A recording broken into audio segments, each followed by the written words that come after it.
Hello everyone, my name is Francisco Esteves and thanks for tuning in to our show this week. This is the Maroon broadcast for the week of October 27th and it starts right now. The Loyola chapter of Students for a Democratic Society hosted the Tampa 5 student protest group. This group was formed on the University of South Florida's campus after 4 students and a school employee were arrested at a rally protesting legislation passed by Florida Governor Ron DeSantis. The students have gone on a nationwide speaking tour to share their experiences and to raise awareness around this issue. Our Chris Nesbitt and Chloe Witt went to this event and interviewed Laura Rodriguez. Students for a Democratic Society has taken up a national campaign to defend the Tampa 5 because it's not about us as individuals, it's about the student movement.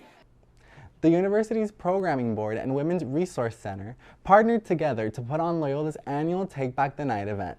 This event is in its 33rd year at Loyola and is put on to raise support and awareness for survivors of sexual assault and gender-based violence.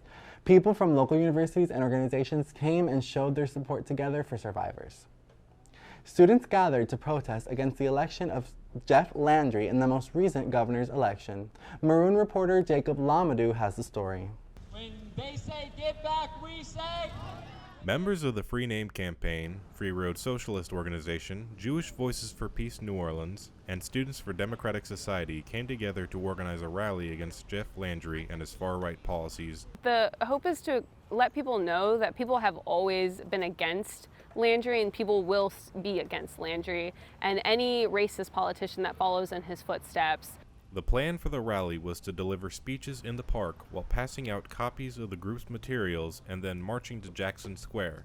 But as 4:30 p.m. rolled around, the rally ran into a snag. I was a little worried about turnout beforehand because a lot of people's energies politically right now is focusing on the situation in Palestine. This didn't set them back though.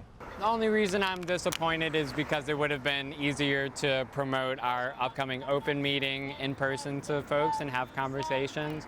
It is what it is. We still wanted to hold it and continue the momentum. On the neutral ground, organizers chanted in defense of LGBT youth, spoke against Landry's attacks on at-risk communities, and handed out flyers to cars and pedestrians, spreading both their message and the dates for future events.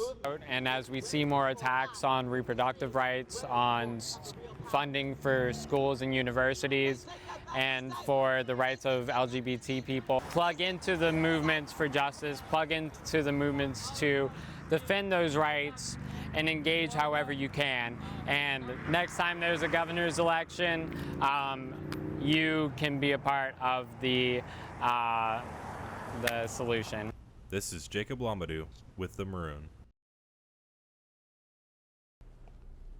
The city of New Orleans hasn't recycled glass since 2016.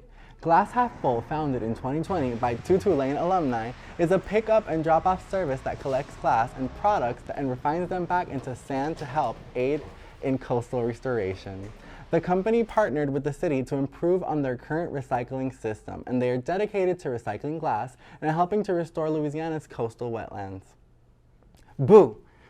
The Krewe du Boo parade rode through the French Quarter last weekend for their annual Halloween celebration. This year's parade featured over 400 riders and 15 floats as it celebrated its 16th year of existence. For more information about the parade and a glimpse of some of the fun, check out the story in this week's issue. And be sure to check out this week's opinions and reviews section, where Jamie Salinas gives their take on the new Disney Plus show Ahsoka. And in the opinions section, Nadira Bel-Slimane shines a light on homelessness in New Orleans. Thank you for watching this week's Maroon broadcast. For more news and updates, make sure to download the Maroon app and follow us on all social media platforms at the Loyola Maroon. I'm Francisco Esteves, and have a great weekend. You're gonna see my superpower. I can do the same exact thing in another language.